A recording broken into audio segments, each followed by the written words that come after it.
Ya, kenapa kita rukuk pada Allah? Kerana Allah. Kenapa kita sujud pada Allah? Kerana Allah. Ada kerana lain tak? Sebenarnya tuan-tuan, kalau kita buat sesuatu kerana Allah, tak payah tanya lagi pasal syurga. Pasti Allah akan bagi syurga. Kerana Allah tak akan mungkir janji. Dan Allah tak akan letakkan hamba yang taat kepadanya di dalam neraka. Tak akan mungkin.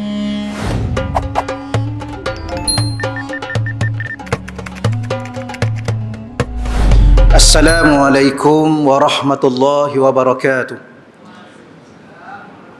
Alhamdulillahi rabbil alamin, wal aqibatu lil muttaqin, wala udwana illa 'alal zalimin.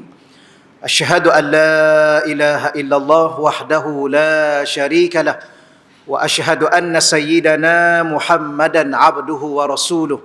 Allahumma salli wa sallim wa barik ala sayyidina Muhammad wa ala alihi wa ashabihi wa man tabi'ahum bi ihsanin ila yaumiddin. Allahumma syrah lana sudurana. Ya Allah, lapangkanlah hati-hati kami, ya Allah. Wa hassin akhlaqana wa adabana, ya Allah. Engkau perelokkanlah akhlak-akhlak kami dan sempurnakanlah adab-adab kami, ya Allah. Wa yassir lana umurana fid dunya wal akhirah, ya Allah. Engkau permudahkanlah segala urusan-urusan kehidupan dunia dan akhirat kami, ya Allah. Allah marzuqna al-fahma wal ilma, ya Allah. Engkau rezekikanlah kepada kami kefahaman dan ilmu pengetahuan, ya Allah. Wal hikmata wal aqla, kau rezekikanlah juga kepada kami hikmah, kebijaksanaan dan akal yang waras lagi sempurna, ya Allah. Birahmatika ya arhamar rahimin, dengan rahmatmu ya Allah ya arhamar rahimin. Walhamdulillahi rabbil alamin. Amma ba'd. Yang saya hormati dan semuliakan pengerusi surau, tuan-tuan imam, tuan-tuan guru, para ahli ilmu, seluruh jawatan kuasa surau yang saya hormati dan semuliakan, tuan-tuan dan puan-puan muslimin muslimat yang dirahmati Allah Subhanahu wa taala sekalian. Alhamdulillah, seperti biasa kita bersyukur pada Allah Subhanahu wa taala, ya, kerana Allah masih lagi menerima kita semua dan mengizinkan kita dan menghadirkan kita menjadi tetamu Allah, ya, pada waktu pagi-pagi begini, tuan-tuan. Ya, moga-moga Allah Subhanahu wa taala rezekikan kepada kita sehingga akhir hayat kita, ya, kehidupan seumpama ini, ya, sebagaimana yang Allah berikan kepada kita, insya-Allah. Walau bagaimanapun, insya-Allah kita teruskan lagi bicara kita berkaitan dengan hati yang berzikir, hati yang sentiasa ingat Allah. Ya, tuan-tuan, saya harap tuan-tuan kita juga sama-sama berharap, ya, di saat akhir-akhir umur kita makin hari makin kuat ingatan hati kita kepada Allah. Ya, dan kita harap tidak ada lagi ruang-ruang lalai dalam hati kita, terutamanya di saat kita menghadap Allah dalam solat kita, dalam bacaan Al-Quran kita dan ibadah kita seluruhnya, insya-Allah. Maka pagi ini kita teruskan pada muka surat 94. Tuan-tuan, ya, masih lagi di bawah tajuk peringkat kedua, kaedah amali, kaedah praktikal dalam kita berusaha membawa hati kita mengenal Allah Subhanahu wa taala. Dan muka surat 94 ni, tuan-tuan, perkara yang kedua, kaedah mencapai musyahadah. Ya, musyahadah ialah hati kita menyaksikan Allah ataupun menyaksikan Allah dengan mata hati. Bahawa setiap apa yang kita pandang dengan mata zahir kita, setiap apa yang kita rasa pada lidah kita, ya, setiap apa yang kita dengar pada telinga kita, setiap apa sahaja yang kita lalui dalam hidup kita ini, hati kita merasa kehadiran Allah. Ya, ingatan kita kepada Allah, rasa terhadap wujud Allah, rasa terhadap kebesaran, keagungan, segala-galanya tentang Allah di hati kita ni, tuan-tuan.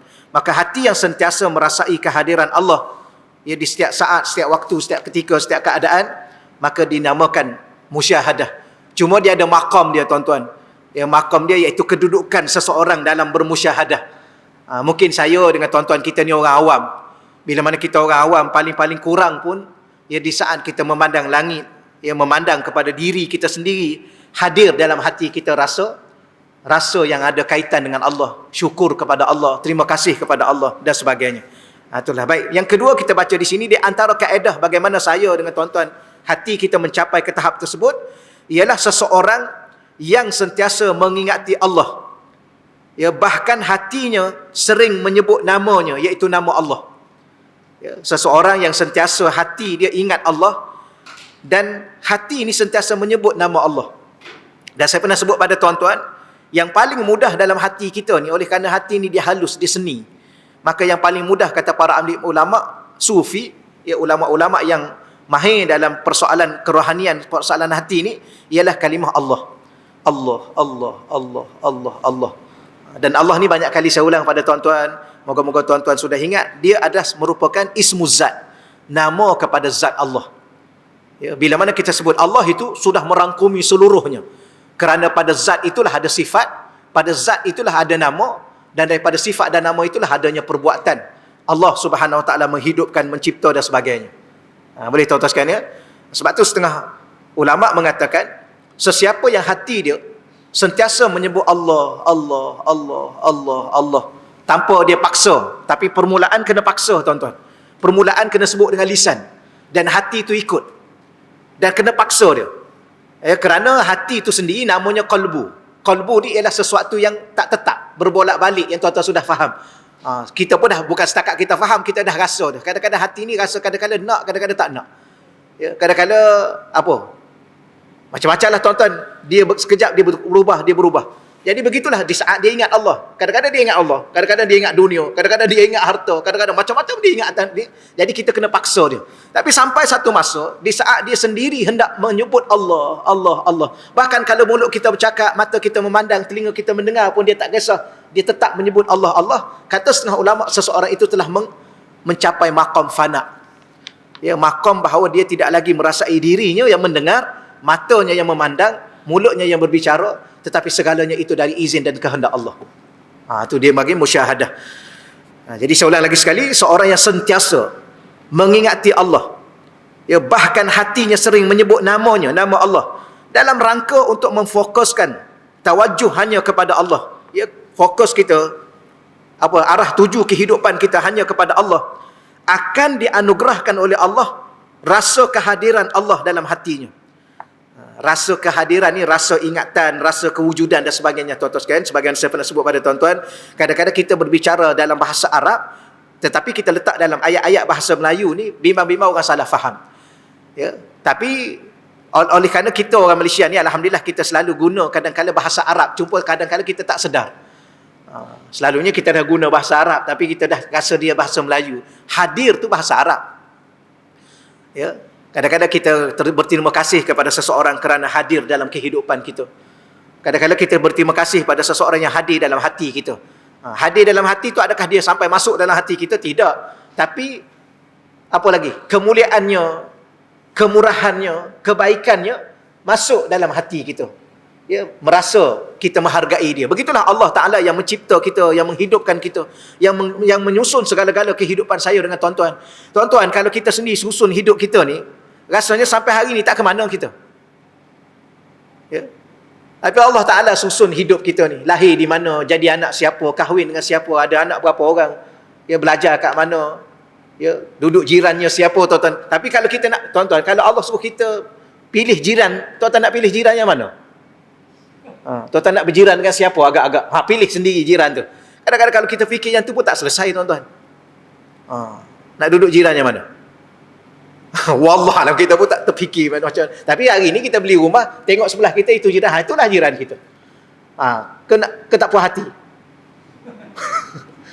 Tuan-tuan, dia tak boleh, tak puas hatilah saya berjiran. Tak, tuan-tuan, itulah takdir Allah, dia menjadi jiran kita. Pandai-pandailah kita berbaik dengan dia. Moga-moga dia masuk syurga, kita pun masuk syurga sekali dengan dia.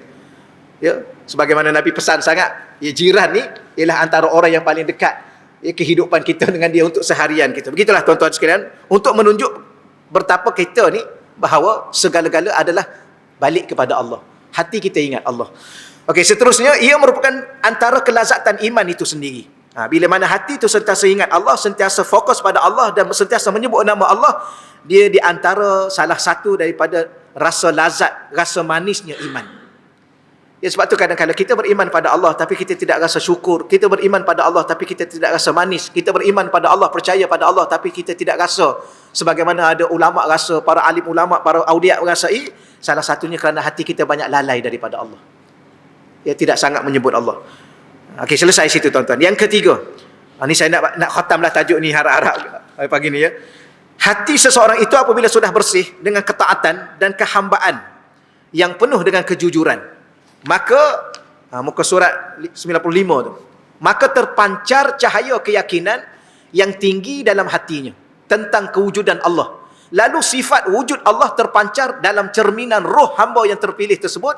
Lalu ia menyaksikan Tuhannya tanpa batasan dan tanpa takyif, gambaran dan cara, melalui perasaan kerohanian yang tinggi.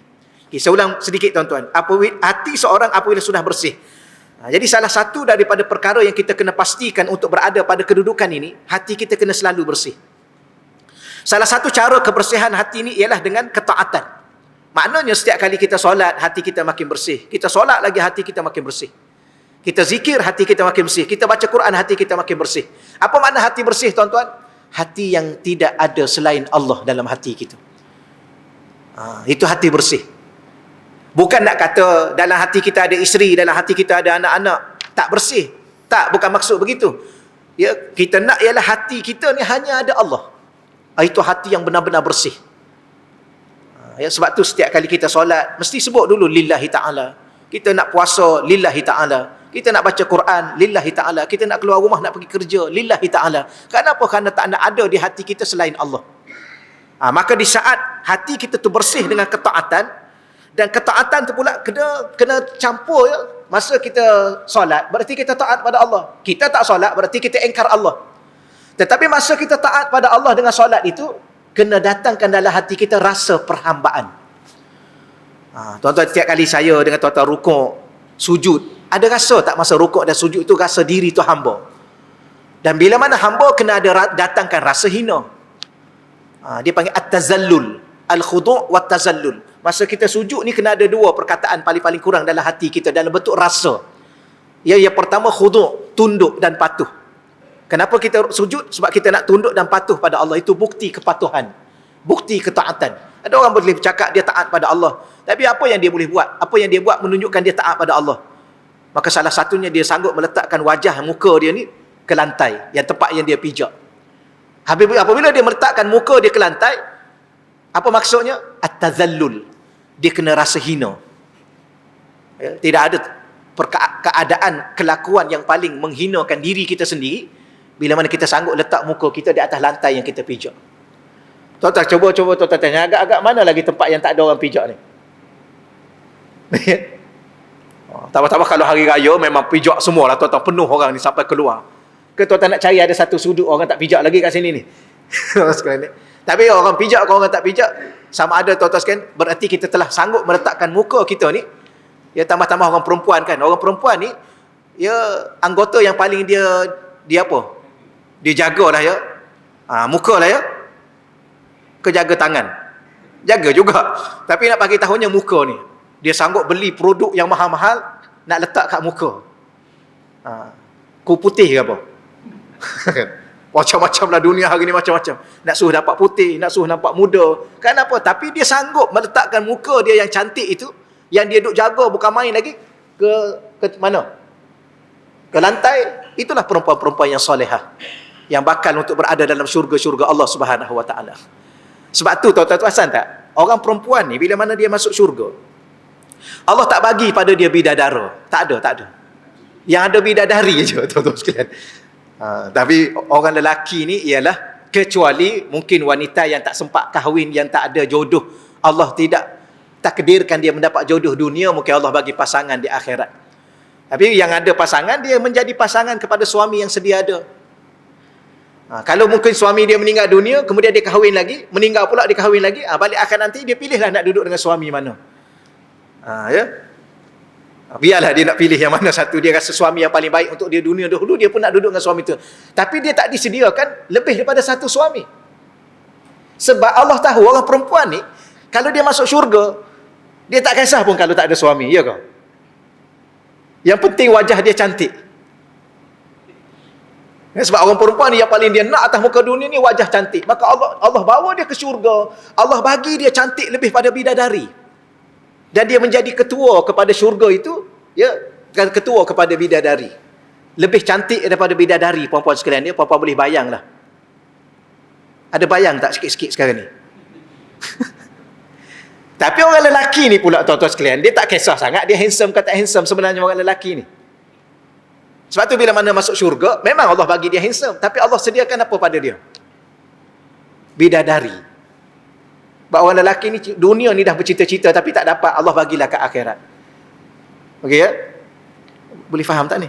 Tak adalah tuan-tuan sekalian, tuan-tuan faham lah saja saya tanya soalan. Tapi nak bagi tahunya, bahawa wajah yang cantik yang ada pada seorang perempuan, yang dia duk jaga betul-betul, tiba-tiba dia sanggup sujud pada Allah, letak wajahnya di atas lantai, itu bukti kehambaan dia kepada Allah. Dan orang wanita-wanita seumpama ini bakal masuk ke syurga Allah dengan izin Allah, dengan rahmat Allah Subhanahu wa taala. Namun bila mana tuan-tuan hati kita bersih dengan ketaatan dan kehambaan yang penuh jujur, ya, kenapa kita rukuk pada Allah? Kerana Allah. Kenapa kita sujud pada Allah? Kerana Allah. Ada kerana lain tak? Ada. Kerana nak masuk syurga. Sebenarnya tuan-tuan, kalau kita buat sesuatu kerana Allah, tak payah tanya lagi pasal syurga. Pasti Allah akan bagi syurga. Kerana Allah tak akan mungkir janji. Dan Allah tak akan letakkan hamba yang taat kepadanya di dalam neraka. Tak akan mungkin. Ya. Sebab tu, kalau kita belajar ilmu tasawuf ni, adalah suatu ilmu yang membersihkan hati. Nanti kita bicara tadi pasal bersih hati. Apa makna bersih hati? Matlamat hidup dan mati kita hanya Allah. Dan dalam hati ini tak ada kecuali selain, ya, tak ada selain Allah, kecuali hanya Allah. Di saat itulah kita akan merasai betapa manisnya musyahadah. Boleh tuan-tuan sekalian, ya? Maka pada ketika itu terpancar cahaya keyakinan. Dia cahaya ni banyak tuan-tuan. Ada cahaya iman, ada cahaya makrifah, ada cahaya yakin. Ya, yang akan duduk dalam hati kita. Apa makna cahaya? Saya ulang lagi sekali pada tuan-tuan. Dalam bahasa Arab dia ada dua perkataan untuk menceritakan pasal cahaya, menakrifkan persoalan cahaya. Yang pertama, perkataan pertama, apa itu cahaya? Az-zahir binafsih. Cahaya ni ialah az-zahir binafsih. Dia terang dengan dirinya sendiri, ataupun dia tu terang. Itu cahaya. Perkataan kedua, wal muzhir li ghairi. Dan dia menerangi yang lain. Ataupun muzhir ini, dia menampakkan yang lain. Jadi pentingnya hati saya, hati tuan-tuan mesti ada cahaya. Selain daripada cahaya iman, dia kena ada cahaya yakin. Dan bila mana ada cahaya yakin dalam hati kita, tentang apa? Tentang wujud Allah. Tuan-tuan, kadang-kadang memang kita tahu, saya ulang lagi sekali pada tuan-tuan, dalam diri kita ni, ada benda yang kena tahu, dan bukan setakat kena tahu, yang kedua kena faham. Dan bukan setakat kena faham, yang ketiga kena rasa. Baru sempurna. Kalau tahu tak faham, tak sempurna. Tahu, faham, tak rasa, tak sempurna. Sebab tu tak terhimpun yakin, yang benar-benar yakin, bila mana tak terhimpun. Contoh, kita tengok, kita tahu. Tapi berapa ramai manusia, walaupun dia tengok depan mata dia tahu, tapi dia tak faham. Ya? Berlaku banjir depan mata. Tuan-tuan sekalian, tenggelam kereta, hanyut kereta. Apa lagi? Kadang-kadang meninggal dunia manusia. Kadang-kadang rumah dia sendiri tuan-tuan tenggelam depan mata dia, tapi tak faham dia. Betul tak? Ada datang masjid lepas tu, ada datang surau lepas tu, tak datang juga. Betul. Yang tsunami di Aceh dulu, ya, saya duduk dengan kawan-kawan duk cerita. Akhir sekali buat kemah tepi masjid. Buat kemah tepi masjid tuan-tuan. Masa azan, masuk solat, tak masuk. Kemah tepi-tepi masjid, tak masuk tuan-tuan. Ada orang ni depan mata dia, tapi tak faham. Ada ayat suratul Baqarah tu, ayat apa dah? Ayat berkaitan dengan orang Yahudi tu. Allahumma salli ala sayyidina Muhammad. Yang Allah tenggelamkan, ataupun Allah sumpah sebahagian mereka jadi khinzir. Jadi kera depan mata dia. Dia tak rasa apa-apa. Apa maksudnya tuan-tuan? Ada manusia ni, waliyazubillah, kita minta jauh, depan mata dia berlaku sesuatu yang nyata, yang jelas, yang dia tak mungkin menafikan bahawa benda tu berlaku. Dia tak faham. Sebab tu ada seorang ulama, dia pergi solat jenazah. Lepas tu duduk tepi dia tu, tanya dia soalan. Dia kata, wahai ulama, aku nak tanya tu jenazah siapa? Ulama tu jawab apa tuan-tuan? Jenazah engkau. Marah dia. Dia kata, kenapa budak jenazah saja? Ya, saya tanya, ni tu jenazah siapa? Saya nak solat jenazah tu, kenapa jenazah saya pula? Ulama tu cakap, jenazah engkau. Dia marah. Akhir sekali ulama tu kata, kalau engkau tak nak itu jenazah engkau, jenazah aku. Apa maksudnya? Itulah engkau dan aku suatu hari nanti. Ni, situ. Sedap dia tak? Ni tuan-tuan. Kadang-kadang cara ulama faham. Sama juga ada seorang tu kan. Dia jumpa ulama di tengah jalan. Dia kata, wahai ulama, aku nak tanya kamu, mana arah ke bandar? Jalan ke bandar.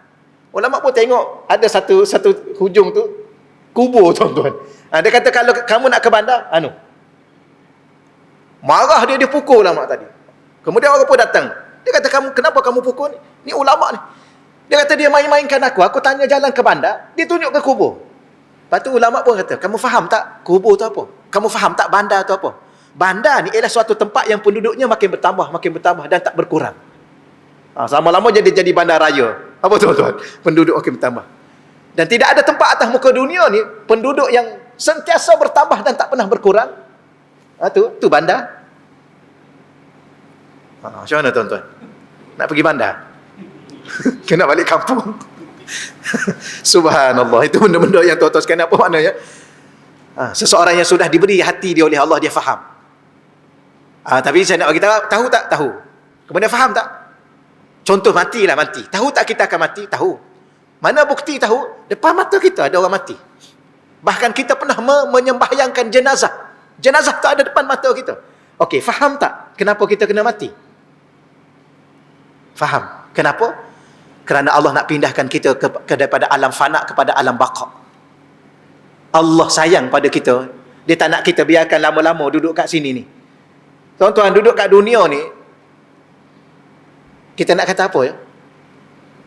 Kaya tak kat mana pun, saya rasa tak ada orang makan sekaligus 10 pinggan, ada? Tak ada lah juga, tuan-tuan. Selera tak kat mana pun. Duit banyak mana pun. Kalau dia beli rumah besar pun, kata Imam Ghazali, beli rumah besar, dia tak tidur semua dalam satu rumah tu. Dia tidur satu sudut daripada rumah tu, namanya bilik. Dalam bilik tu pula dia tidur satu sudut daripada rumah tu, namanya katil. Daripada katil tu dia tidur satu sudut. Kalau tuan-tuan tidur semua katil, guling sana guling sini sampai pagi, ada? Tak ada juga. Macam perempuan kan, perempuan ada berapa pakaian? 3 almari ada?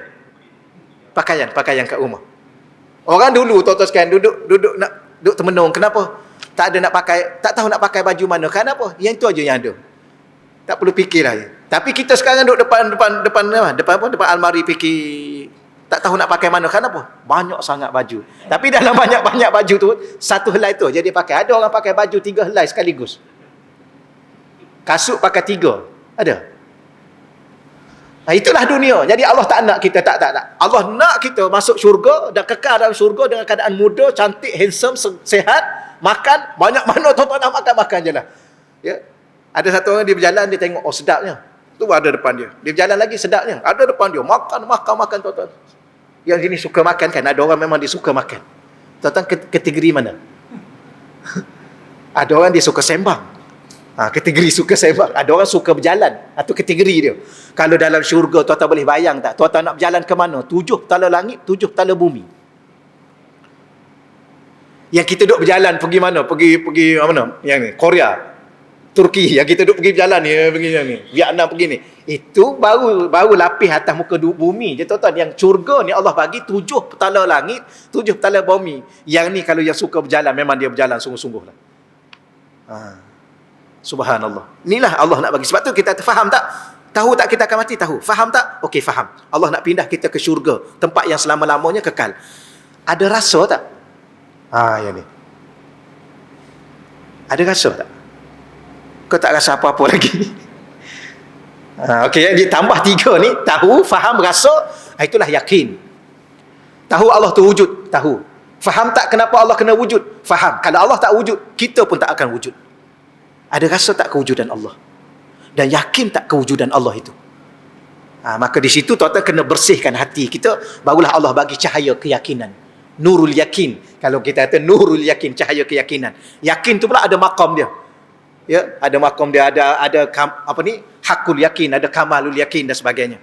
Okey, lalu sifat wujud Allah terpancar dalam cerminan roh hamba yang terpilih tersebut. Saya nak ulang balik tadi. Cahaya tadi, dia ada 2 perkataan. Pertama, dia tu terang. Yang kedua, dia menerangkan yang lain. Apa makna menerangkan yang lain? Dia menampakkan yang lain. Maka bila mana cahaya yakin ada dalam hati saya dengan tuan-tuan, hati kita terang dan hati kita nampak. Apa yang hati kita nampak? Nampak kewujudan Tuhan. Dalam bahasa Arab, menyaksikan. Bukan nampak dengan mata ni tuan-tuan ya. Apa makna menyaksikan dalam hati? Sentiasa merasai wujud Tuhan. Kita ni tuan-tuan, kadang-kadang dalam solat pun tak rasa Allah tu ada. Sebab tu hati kita pergi ke lain. Ya. Tuan-tuan macam tuan-tuan duduk cakap dengan isteri, duduk cakap dengan suami, tuan-tuan ada rasa tak isteri ada kat depan? Ada rasa tak? Kau tak rasa tak? Rasa kan? Rasa. Dan apa perasaan tuan-tuan kalau tuan-tuan duduk cakap dengan isteri tuan-tuan, tiba-tiba isteri tuan-tuan tak rasa tuan-tuan ada kat tepi? Ya? Tuan-tuan dah cakap setengah jam dah, tiba-tiba isteri tanya, you cakap apa tadi? I dah cakap 30 minit, you tahu tak? Yalah, you cakap apa? Lepas tu bila you duduk depan ni? Sudah, dia tanya macam tu tuan-tuan.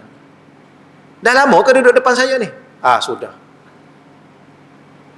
Tuan-tuan nak cakap apa masa tu? Yang terbaiknya diam 1000 bahasa. Tak payah cakap apa-apalah. Ya, kita cakap lain kali je lah. Ya, sampai hati. I dah cakap 30 minit. You tak tahu, tak dengar sikit pun. I dah duduk berada depan you ni. You rupanya tak perasan. You duduk buat apa? Kita tanya, duduk buat apa? Samalah saya dengan tuan-tuan solat. Tahu-tahu, Assalamualaikum warahmatullahi. Dah habis dah? Nasib baik solat berjemaah dengan imam. Nasib baik imam tu tak lalai. Tapi kalau solat kat rumah, tak boleh nak tanya dah habis ke belum. Dia akan tanya 3 ke 4. Tak tahu nak sudah ke nak teruskan. Samalah saya tuan-tuan. Kadang-kadang bangun balik, bagi salam, solat lagi sekali. Tuan-tuan biar ajar, biar kita kena ajar diri kita. Ya. Habis bagi salam, Zuhur, okey Zuhur. Zuhur lambat lagi. Ya, kerabat asar 4.40 berapa? 4.45 ke 50 dah. Okey, solat, bangun solat lagi sekali. Bangun solat tuan-tuan. Tuan-tuan bangun solat lagi sekali. Solat tiba-tiba rakaat keempat. Tadi rakaat ketiga dia lalai, rakaat keempat dia lalai. Nak habis dah tuan-tuan. Bangun lagi sekali. Bangun lagi sekali. Dan nafsu ni, tuan-tuan sekalian, bila mana kita duduk buat macam tu, dia pun tak nak. Dia tak ganggu dah. Syaitan pun tak nak, dia tak ganggu. Sebab apa? Sebab Allah gandakan pahala kita, gandakan. Sebab solat ni kan, dia ada 3 kan. Satu, tunai. Adaan. Tunai. Yang kedua, solat ni i'adatan. Ulang balik. Contoh, kita berhenti kat R&R, tak ada orang. Kita solat seorang-seorang tuan-tuan sekalian. Kemudian duduk sekejap, bagi salam, tengok ada satu kereta baru sampai, dia pun masuk dalam itu, dia solat jemaah. Kita ikut dia lagi sekali. Dia panggil i'adatan. Yang pahala tadi, yang kita juga akan dapat juga pahala berjemaah. Kita ikut dia lagi sekali. Ke nak cepat. Tengok masuklah tuan-tuan. Kalau tuan-tuan nak cepat, tuan-tuan pergi je lah. Sebab dah solat dah pun. Tapi boleh tak boleh kata ulama? Boleh. I'adatan. Boleh ulang balik. Sebab apa? Nak dapat fadilat berjemaah. Yang tadi kita nak ajar diri kita. Tuan-tuan pernah dengar guru kepada Imam Bukhari. Satu kali dia didatangi oleh tetamu. Tetamu tu pula tuan-tuan datang waktu maghrib. Ni tuan-tuan, sebab tu tuan-tuan ni nak jadi tetamu ni kena belajar juga. Jangan datang waktu maghrib. Waktu maghrib ni antara waktu yang bernilai untuk kita dengan Tuhan. Sebab tu tuan-tuan kena ajar diri kita, anak isteri kita, waktu maghrib ni kalau boleh, antara maghrib isyak ni, letak diri kita di surau atau di masjid. Jangan letak di pasar malam. Kalau boleh.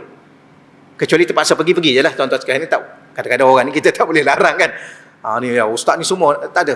Tapi di situ. Satu kali datang waktu maghrib, datang tetamu. Maka tetamu ni pula tuan-tuan, dia tak pandai jadi tetamu. Kita kena belajar jadi tetamu. Tuan-tuan, pertama tengok waktu nak pergi rumah orang. Yang kedua, jangan pergi lama-lama kalau waktu tu tak sesuai. Dia sembang, dia itu, dia ini, dia rujuk lah. Tuan-tuan sekalian, akhir sekali sampai isyak. Azan isyak pun dia tak berganjak. Dan kita kena memuliakan tetamu. Takkan kita nak kata boleh balik dah. Jangan tu. Aib tetamu tu. Kata dah azan. Tapi kalau kita nak cakap boleh juga. Ginilah, dah azan tu. Kita pergi solat dulu, lepas ni kita sambung balik. Pandai-pandai dah tuan-tuan sekalian. Tapi dia ni tak cakap. Akhir sekali, tetamu ni bangun, keluar. Menyebabkan guru yang macam ini, dia terus bergegah keluar daripada rumah, nak pergi solat berjemaah isyak. Sampai satu masjid, orang dah siap. Orang dah selesai solat. Dia pun pergi ke lagi lain tempat, cari masjid lain. Pergi ke masjid lain, sebab dia tuan-tuan sekalian, kalau antaranya lah, kalau masjid di belah-belah Arab tu, tuan-tuan pun sedia maklum. Ada masjid, contoh subuh ni, ada masjid 15 minit lepas azan. Ada masjid 20 minit lepas azan. Ada masjid 25 minit lepas azan. Jadi kalau kita tak sempat yang ni, kita boleh kejar yang satu lagi. Kita akan dapat. Dia pergi semua sekali, sekitar tempat duduk dia tu, semua dah selesai solat isyak. Dia pun balik rumah, tuan-tuan sekalian. Dia balik rumah, tuan-tuan tahu dia solat isyak. 27 kali solat isyak. Kerana solat sekali dapat 1. Solat jemaah dapat 27. Sekali 27. Solat kita solat seorang 1. Dia solat 4 rakaat 27 kali. Berapa rakaat? 27 kali 4. 100 14 16. Berapa tuan? Lebih kurang itu lah. 100 rakaat. Kemudian lepas tu dia tertidur, dia bermimpi. Ni dalam kitab disebut. Dia bermimpi, tuan. Ni bukan kata nak jadi dalil, tidak. Tapi ni iktibar. Ada orang kata macam ni ke? Yalah, kalau nak buat, ada ulama buat begitu. Padahal kalau kita solat sekali, yalah kita dah pergi dah. Tuan-tuan pergi dah kejar sana tak dapat. Okeylah, Allah pun dah tahu dah usaha kita. Okeylah. Balik rumah solat ajalah. Tapi tak, dia ni nak dapat juga 27 kerana dia tahu dah bahawa sekali 1 je lah. Walaupun 4 rakaat. Tapi kat sini 27. Baik, maka dia solat 27 kali, akhir sekali dia tertidur. Kemudian setelah dia tidur, dia memimpi, dia kejar, dia naik kuda, dia kejar satu rombongan berkuda. Dia kejar tak dapat, tuan-tuan. Dia kejar tak dapat. Kemudian ada seorang daripada rombongan tu datang ke dia. Dia kata, "Tuan, kenapa tuan kejar kami?" Dia kata, "Yalah, ya aku seorang-seorang. Kalau boleh aku nak bersertalah dengan kamu satu kumpulan." Dia kata, "Tuan jangan kejar kami. Tuan tak akan dapat." Kenapa tak dapat? Kerana kami ni adalah rombongan solat berjemaah. Ni kiasan, tuan-tuan sekalian, dalam mimpi. Mimpi macam-macam, tuan-tuan jangan yo kau Ustaz. Jangan kata tu mimpi, tuan-tuan. Kadang-kadang tuan-tuan pernah mimpi terbang. Pernah lah kan? Nanti saya tanya, yo kau. Jangan tanya macam tu, mimpi. Ke tak nak terima? Mimpi ni, tuan-tuan, bukan setakat terbang. Kadang-kadang tengok duduk solat dalam Masjidil Haram. Tuan-tuan pun datang, saya semalam pergi solat kat Masjidil Haram. Ya ke? Mimpi. Jadi dia bermimpi begitu, itu iktibar. Ditulis, mungkin dia cerita pada anak murid dia, ditulis dalam kitab, kita baca itulah. Maknanya apa? Walaupun kita dah solat 27 kali di rumah kita, tak sama dengan solat berjemaah sekali. Sama juga orang solat jemaah kat rumah dia. 27. Memang 27 juga solat jemaah kat rumah. Kat surau 27 juga. Tapi kat rumah 27 rupiah.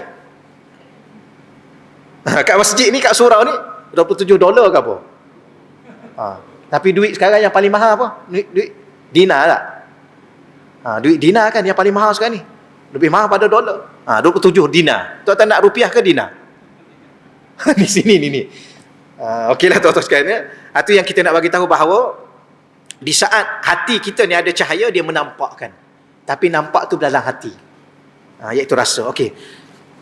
Nanti tak khatam juga tuan-tuan. Subhanallah, kenapa jadi lambat Lalu ia menyaksikan Tuhan dalam hati dia. Tanpa batasan, tanpa takyif, gambaran dan cara, melalui perasaan, ya. Menyaksi itu dengan perasaan kerohanian yang tinggi. Bukan melihat dengan mata, tuan-tuan sekalian, ya. Tidak, tapi menyaksikan dalam hati dia tanpa cara, tanpa apa. Baik, yang keempat, penyaksian tersebut adalah pada pandangan kerohanian. Okey, saya sebut begini tuan-tuan, pada tuan-tuan, ya. Tuan-tuan yang lain tuan-tuan boleh baca sendiri. Syekh saya dia menceritakan begini, bila mana kita bermimpi, saya kait dengan mimpi tadi. Apabila kita bermimpi, kita berjalan. Kadang-kadang kita jumpa kawan dalam mimpi tu. Kita nampak tak kawan kita tu? Nampak. Ya, bahkan kita semalam mimpi jumpa orang sekian. Kita boleh cerita satu-satu. Pergi minum dengan dia, sembang dengan dia. Sebab apa? Nampak. Masa duduk sembang dengan dia tu, dengar tak? Dia bercakap. Dengar. Okey, dengar. Mulut kita bercakap tak? Bercakap. Baik. Pada ketika itu, kita sedang tidur. Mata kita sedang pejam. Mulut kita sedang tutup. Telinga kita pun kadang-kadang hujan lebat pun tak dengar. Tapi dalam mimpi tu nampak semua dengar. Dengar dengan apa? Nampak dengan apa? Yang ni dikatakan setengah ulamanya roh. Roh ni tuan-tuan, sebenarnya yang kita melihat ni, tapi minta maaf tuan-tuan jangan salah faham ni. Yang live macam ni yang rasa bimbang sikit. Sekarang ni kalau saya tanya tuan-tuan yang sejujurnya lah, yang saya dengan tuan-tuan ni, saya lihat tuan-tuan tengah lihat, kita pun lihat sekitar ni, sejujurnya tuan-tuan lihat dengan apa? sedang mendengar ni, mendengar dengan apa? Sedang bercakap ni, bercakap dengan apa? Sebenarnya roh. Kalau roh ni keluar, semua tak nampak. Tambahlah power pada ni, tambah sikit ya. Cuba letak kat mayat tu, tambah power sikit. Tak nampak. Oh, jadi selama ni yang kita duk nampak ni dengan apa? Roh lah. Boleh ya? Jangan salah faham ni. Jangan pula bercakap dengan kawan-kawan, you tahu I lihat you dengan apa ni? Dengan roh ni. Janganlah bercakap macam tu tuan-tuan sekalian. Jadi orang pun pening dengan kita. Tapi hakikat sebenarnya secara jujurnya. Tapi bila mana roh keluar, tak ada sepatah huruf pun boleh keluar daripada mulut kita. Bila mana roh dah keluar, tak ada satu pandangan pun kita nampak dengan mata kita. Bila mana roh keluar, tak ada satu perkataan kita boleh dengar dengan telinga. Jadi sebenarnya apa sekarang ni? Roh. Dan dia sedang menunggu untuk kembali kepada Tuhan. Jadi yang kita sedang bercakap, ingat Allah ni, yang kena ingatnya roh kita ni. Cuma kadang-kadang roh ni bila mana dia duduk dalam jasad, dan kita pula melebihkan jasad daripada roh, lebihkan makan daripada puasa, lebihkan tidur daripada qiyamul lail, lebihkan bersembang bercakap daripada berzikir, maka akhir sekali dia duduk dalam ni, dia lemah. Akhir sekali jasad kita yang kuat.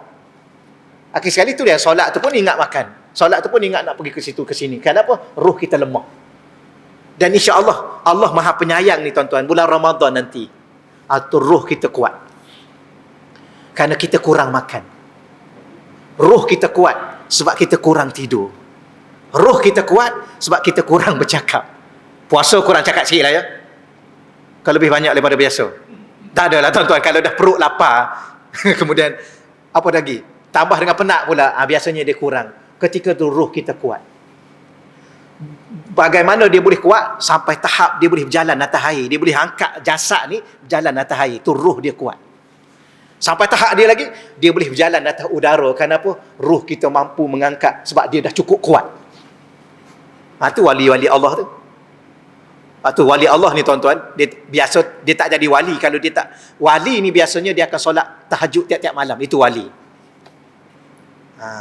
Yang kalau dia solat tahajud malam Jumaat saja, kemudian tunggu Jumaat depan, itu wali nikah. Sama macam kita ni lah, sama lah. Tunggu malam Jumaat baru qiyamul lail. Wali ni tuan-tuan, dia tiap-tiap malam. Dan hati dia tak ada satu ruang pun kecuali Allah. Tak ada satu ruang selain Allah, tak ada. Dan hati dia ni dalam keadaan dia bercakap, dia diam, dia tidur, dia sentiasa sebut Allah. Bahkan dia tenggelam perasaan dia dalam menyaksikan Allah. Itulah musyahadah. Akhir sekali tuan-tuan, setakat ni dululah, kita sambung akan datanglah. Akhir sekali,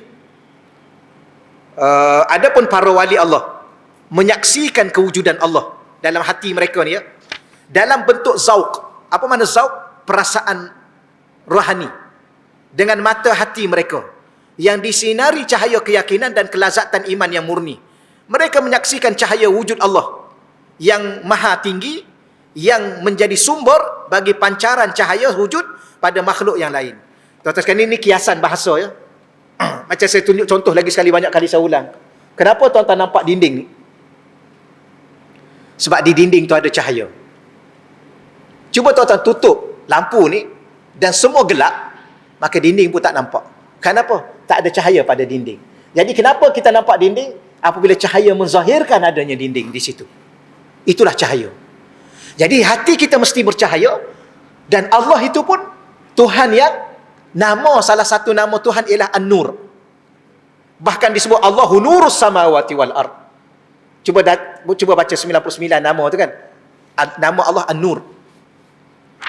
Jadi Allah itu Tuhan yang nyata, jelas, terang. Kerana cahaya tu nyata, telah dan terang. Kenapa kita tak nampak? Sebab mata kita ni tak mampu. Tapi mata hati kita diberi kemampuan. Dalam bentuk apa? Bentuk rasa. Sekiranya hati itu bercahaya. Contoh, kita buka lampu, maka dinding mula disinari oleh cahaya. Tapi kalau kita pejam mata kita, tak nampak juga dinding.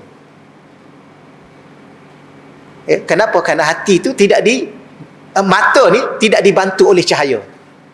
Yang sekarang ni yang kita nampak dinding ni, pertama dinding tu disinari oleh cahaya. Yang kedua, mata kita dibantu oleh cahaya. Bukan sebab cermin mata ni tuan-tuan. Kalau sebab pakai cermin mata, kenapa yang tak pakai nampak juga? Tuan nampak? Tuan Haji nampak ayat? Kau daripada tadi tak nampak sebab tak pakai cermin. Betul tuan-tuan. Tapi kalau saya dengan tuan-tuan pakai cermin, cuba tutup lampu di waktu gelap gelita, tak nampak juga. Dah ada mata. Bukan 2, 4 mata tuan-tuan sekalian, 4 biji.